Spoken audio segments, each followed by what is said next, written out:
Hi, my name is Dr. Catherine Hughes and I'm a criminal psychologist. One area of research that I have studied is detecting deception. In other words, the ability to identify the signs that somebody is lying. In this video, I'm going to be taking a look at the recent interview that Prince Andrew gave regarding his involvement with convicted sex offender Jeffrey Epstein. I will draw on the available research on detecting deception and highlight the places in the interview that Prince Andrew is showing signs of telling the truth or telling a lie. Prince Andrew will have been extensively coached on what wording to use and his body language.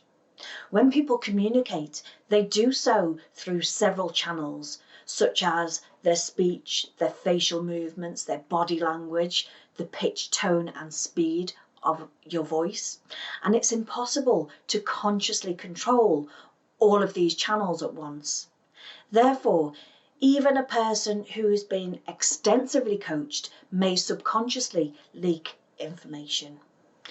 There are a number of myths surrounding the signs that indicate when people are telling a lie. Therefore, I've conducted extensive research in academic literature, which is statistically accurate signs of deception. Another area of research which is also important to include is that which indicates when people are telling the truth. I will include all of the sources that I've used in this research and include a link to them in the description box of this video, so that if you want to go on and do further research yourself or verify the information will be there for you. The FBI research on detecting deception focuses on looking for signs of stress. They suggest that signs of stress can be evident when a question is initially asked. Also, just before the person gives their answers or just after they've responded. Within the first few minutes of the interview, we can see Prince Andrew displaying some signs of stress. But this is completely understandable as he is in a highly stressful situation. In this first clip, Prince Andrew is talking about his association with Epstein and how they were friends through his girlfriend. When a person is telling the truth, they move their body freely and their eyes look in various directions. And this is what Prince Andrew is doing when he talks about how they knew each other. Therefore, that's likely to be truthful. All of this goes back to your friendship with Jeffrey Epstein. How did you first become friends? How did you meet?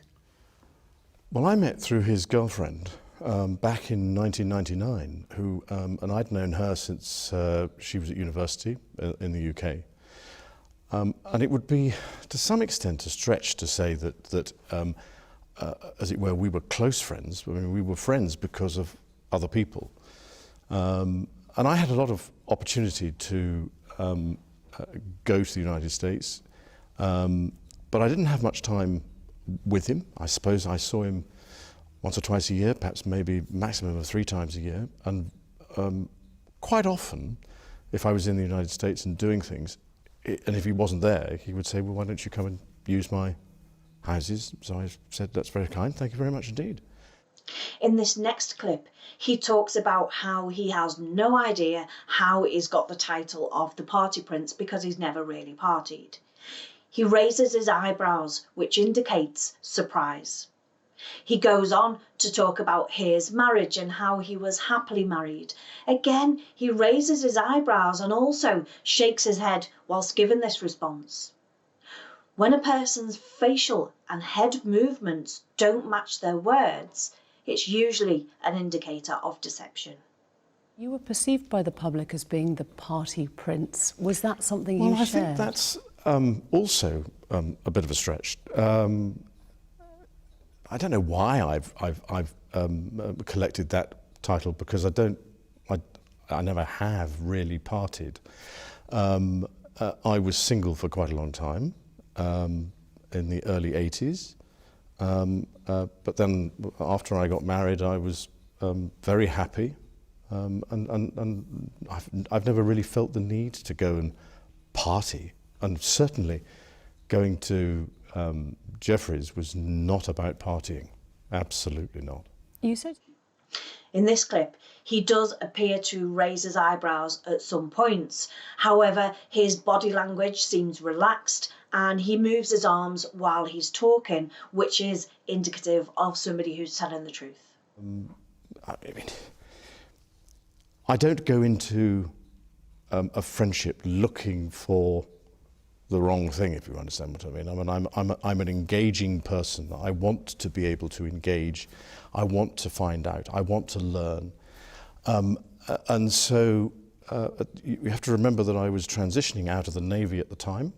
And in the transition, I wanted to find out more about what was going on, because in the Navy, it's a pretty isolated business because you're out at sea the whole time. And I was going to become the Special Representative for International Trade and Investment. So I wanted to know more about what was going on in the international business world. And so that was another reason for going there. And the opportunities that I had to go to Wall Street and other places to learn whilst I was there were absolutely vital.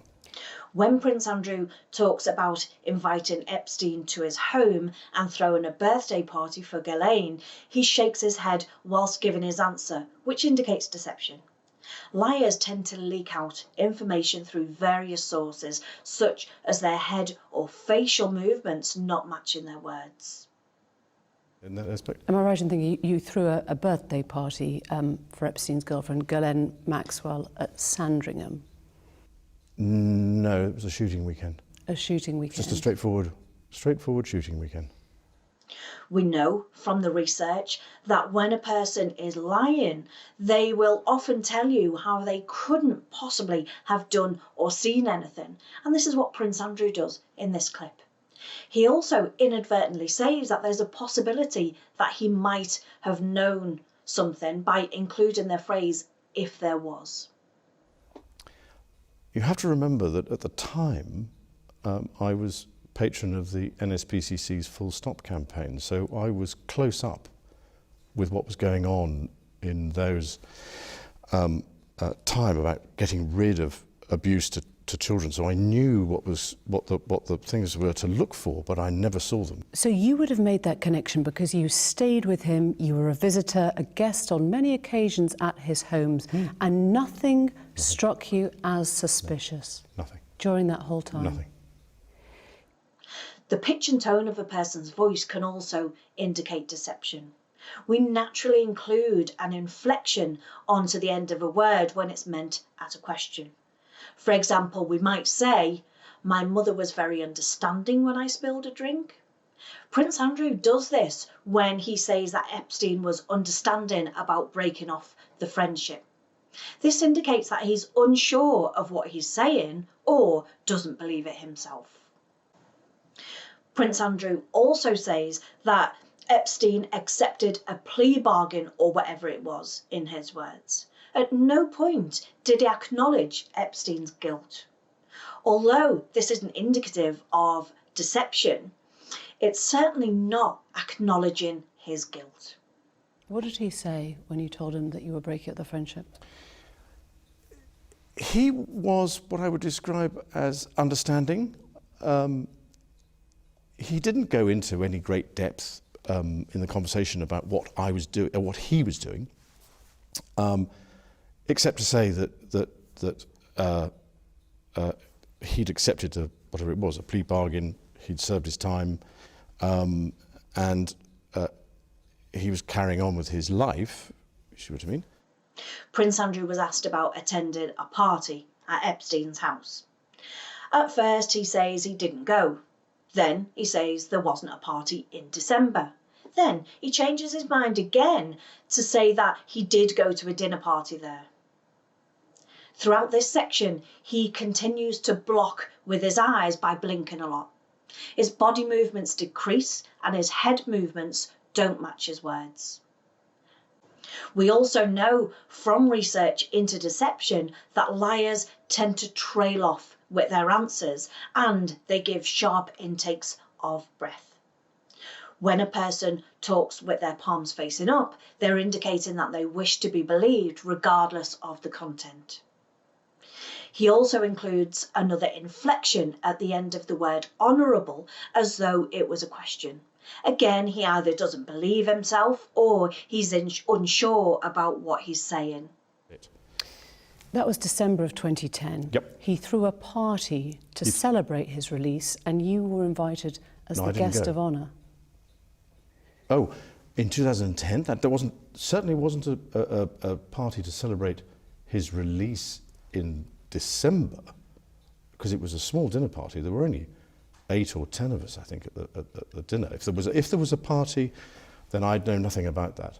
You were invited to that dinner as a guest of honour? Well, I was there, so there was a dinner. I don't think it was quite as you might put it, but yeah, okay, I was there at a dinner, yeah. I'm just trying to work this out, because you said you went to break up the relationship, and yet you stayed at that New York mansion several days. I'm wondering how long... But I was doing a number of other things while I was there. But you were staying at the house of a convicted sex offender.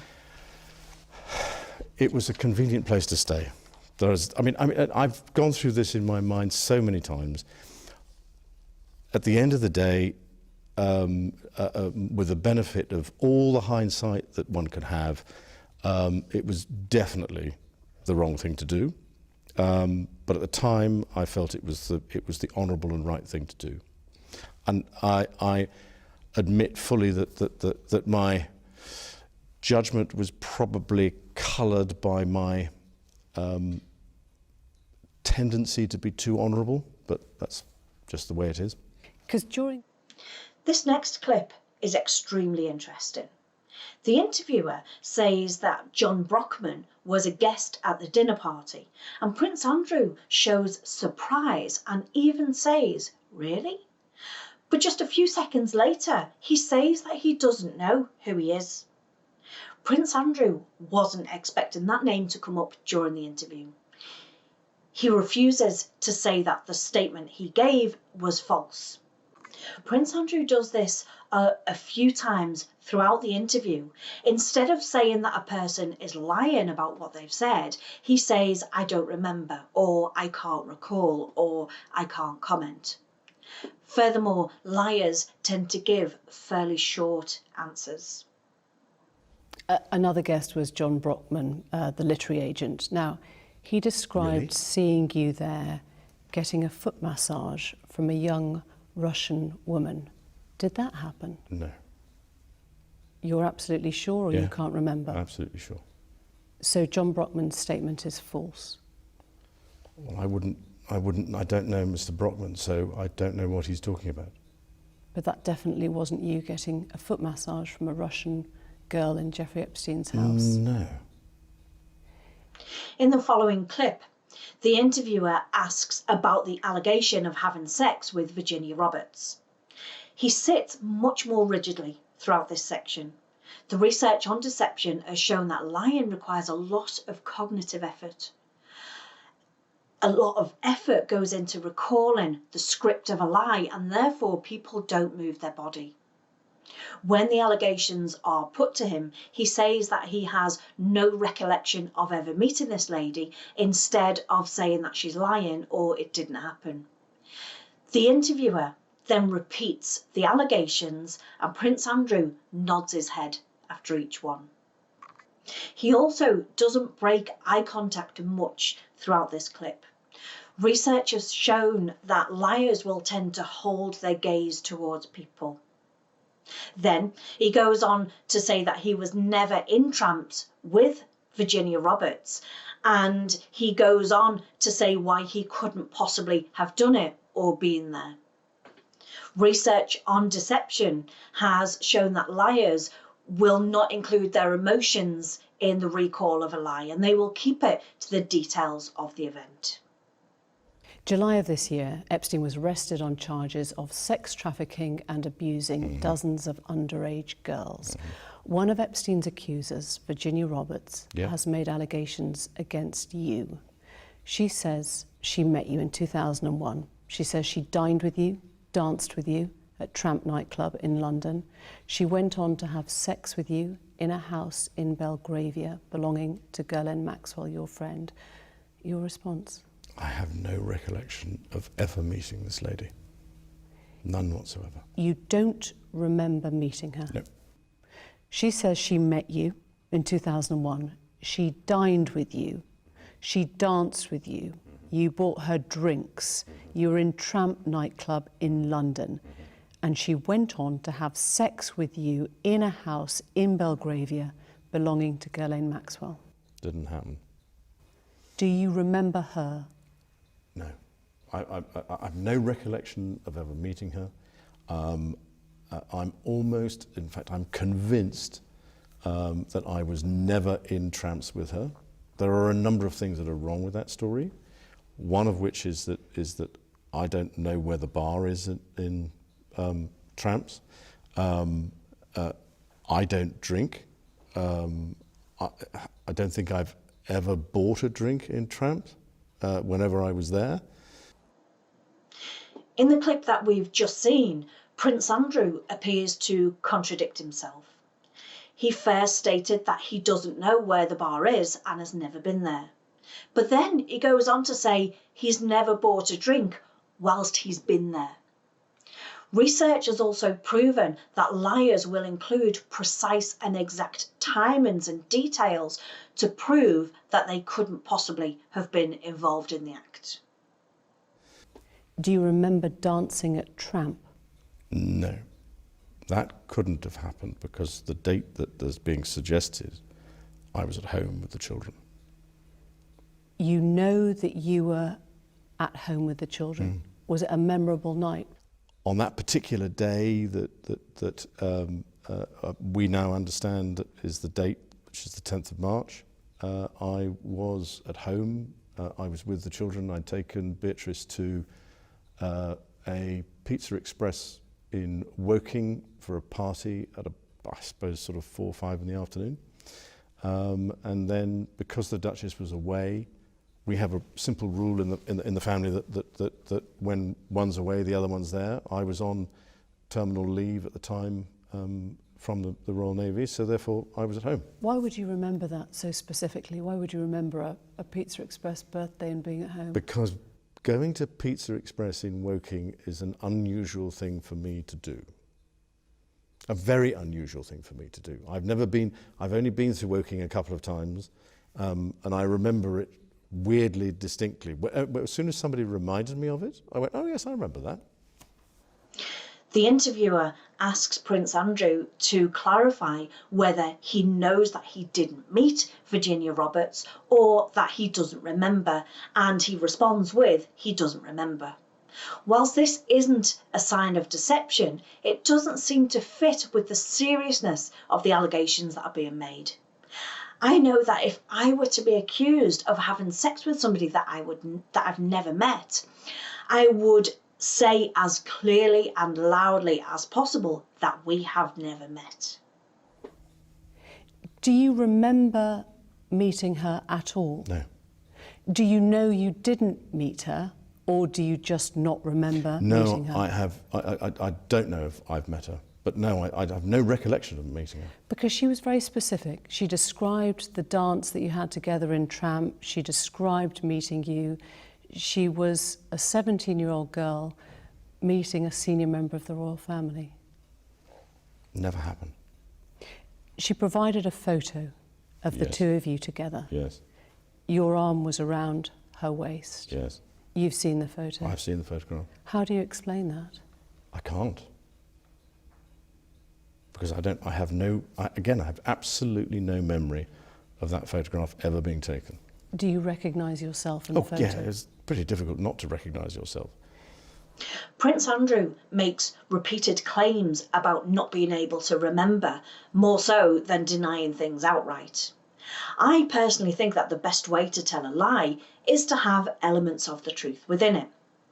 Prince Andrew's body language and arm movements paired with his facial movements matching his words indicates that he's telling the truth when he says he doesn't know whether or not that's his hand around her waist, but he does admit that it is him in the photograph. I don't remember that photograph ever being taken. But it's possible that it was you with your arm around That's her waist. me, but whether that's my hand or whether that's the position, I have simply no recollection of a photograph ever being taken. The world has now seen the photo that Virginia Roberts provided, taken by Epstein, we understand, in Ghislaine Maxwell's house. Well, here's the problem. I've never seen Epstein with a camera in my life. I think it was Virginia Roberts' camera. She said a little Kodak one that she lent to Epstein. He took a photo, and your arm is round her waist. I don't remember that photograph ever being taken. I don't remember going upstairs in the house, because that photograph is taken upstairs.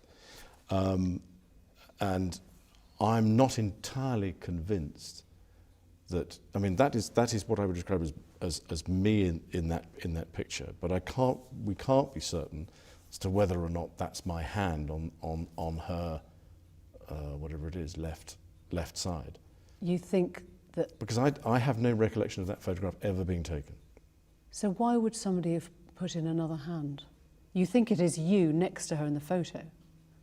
Oh, it's definitely me. I mean, that's a picture of me. It's not a picture of. I don't believe it's a picture of me in London, because when I go out in London, I wear a suit and a tie. The next clip shows Prince Andrew closing his eyes for a prolonged period of time. There's also a fairly long latency period before he answers the question, and once again he holds the interviewer's gaze intensely throughout, and he doesn't move his upper body much. Research has proven that because of the cognitive effort required in telling a lie, people don't move much. Once again, he gives a positive nod at the end of each allegation that's made. I must admit that I am at a bit of a loss to explain the reason that Prince Andrew might laugh after the interviewers told him that she was not confused about the facts. Once again, Prince Andrew gives precise reasons why he couldn't have been involved. But you can say categorically that you don't recall meeting Virginia Roberts, dining with her, dancing with her at Tramp, or going on to have sex with her in a bedroom in a house in Belgravia. I can absolutely categorically tell you it never happened. Do you recall any kind of sexual contact with Virginia Roberts then or any other time? None whatsoever. Because she said in a legal deposition, a legal court document in 2015, she had sex with you 3 times. Yeah. She is not confused about this. She said the first was in London when she was trafficked to you. The second was at Epstein's mansion in New York. That is a date in April, I believe. Is that correct? She said it was a month or so later. Yeah. Well, I think that the date that we have for that shows that I was in Boston, or I was in New York the previous day, and I was at a dinner for the Outward Bound Trust in New York, and then I flew up to Boston the following day. And then on the day that she says that this occurred, they'd already left to go to the island before I got back from Boston. So he initially says that he wasn't at the house. Then he says he was staying near to the house. However, after a housekeeper gave evidence and said that he was there, he then says that he may have visited. So I don't think that could have happened at all. There was a witness there, Johanna Stolberg, who says that you did visit the house in that month. I probably did. I don't think, on one of the weird things, I was staying with the, because of what I was doing, I was staying with the Consul General, which is further down the street on Fifth. So I wasn't staying there. I may have visited, but no. Definitely no activity. He keeps his answers short. He simply answers no at one point and repeats it over and over. Research from the FBI suggests that when a person pulls their chin back towards them, it's a stress response, and the answers require further investigation at that point. And Prince Andrew does that in this clip. Once again, his upper body movements are restricted. He also doesn't answer the question of, is she lying? Because in a legal deposition, 2015, she said she had sex with you 3 times.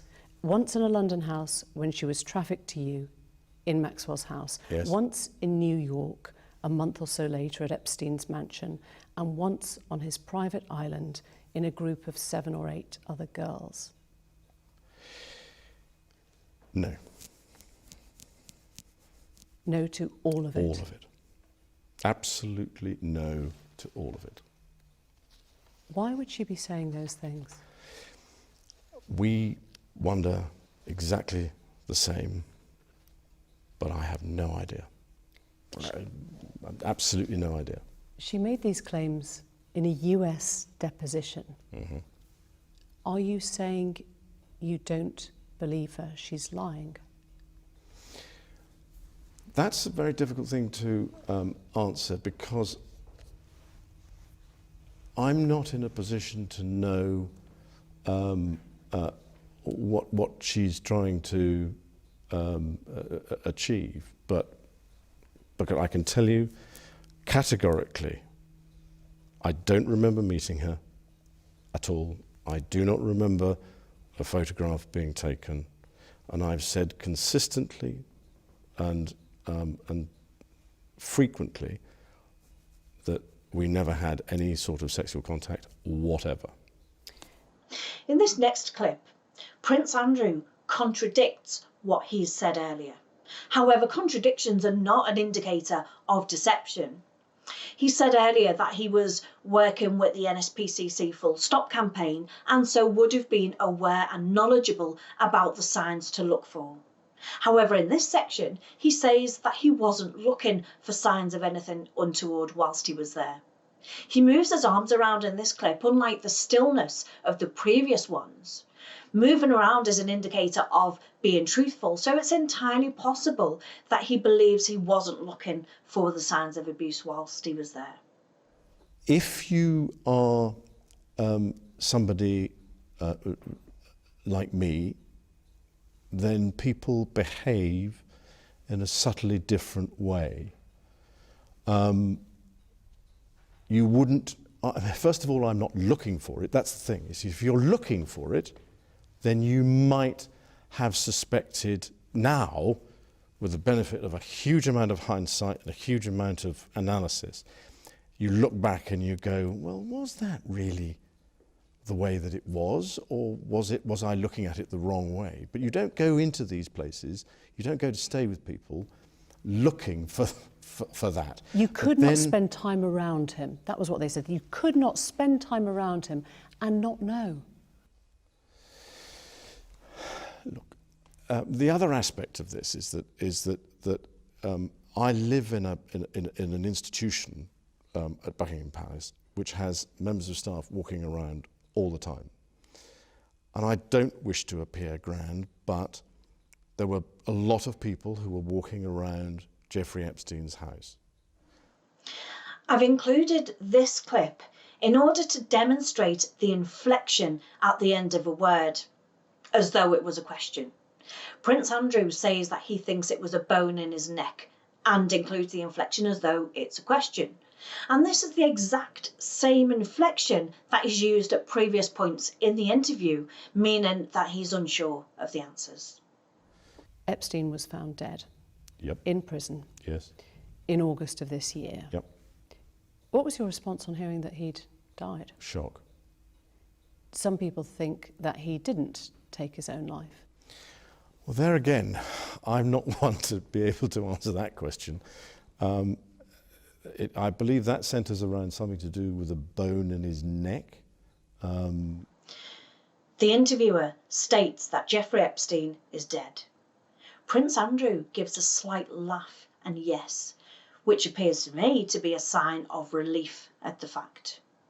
He gave the same laugh and sigh of relief when the interviewer tells them that they have to bring the interview to a close. I left this clip running a little bit longer just to show you how much Prince Andrew moves his hands and arms whilst he's talking in general. I want to talk about moving on now. Oh, yeah, right, okay. Epstein is dead. Yes. The women are now being heard. Quite rightly. How do you move on from this? Well, it's an interesting way of putting it. I'm carrying on with what I do. I know we have to bring this to a No, close because we're running out of time. You've faced questions today on a very, very raw subject. There has never been an interview like this before. I wonder what that tells us about the way the royal family now confronts these difficult situations. Has there been a sea change? I think that the problem that we face in the 21st century is social media. There is a whole range of things that you face now that you didn't face 25 years ago because it was just the print media. And I think that to some extent there is a thick skin that you have to have. And again, I'm not a confrontationalist myself. I would prefer to be able to, as it were, resolve things in a way that is sensible. And so choosing to, as it were, get out there and talk about these things, it's almost a mental health issue to some extent for me, in the sense that it's been nagging at my mind for a great many years. I know that I made the wrong judgment and I made the wrong decision.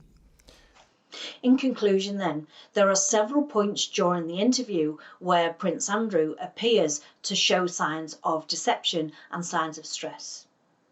I would like to extend my deepest sympathy for those who were subjected to abuse. I know how difficult it is to speak out against your abuser. This message goes out to anybody who's been subjected to rape or abuse. You are brave. You are beautiful and you did not deserve this. Stay strong and get support. You are not just a victim, you're a survivor. Thanks for watching.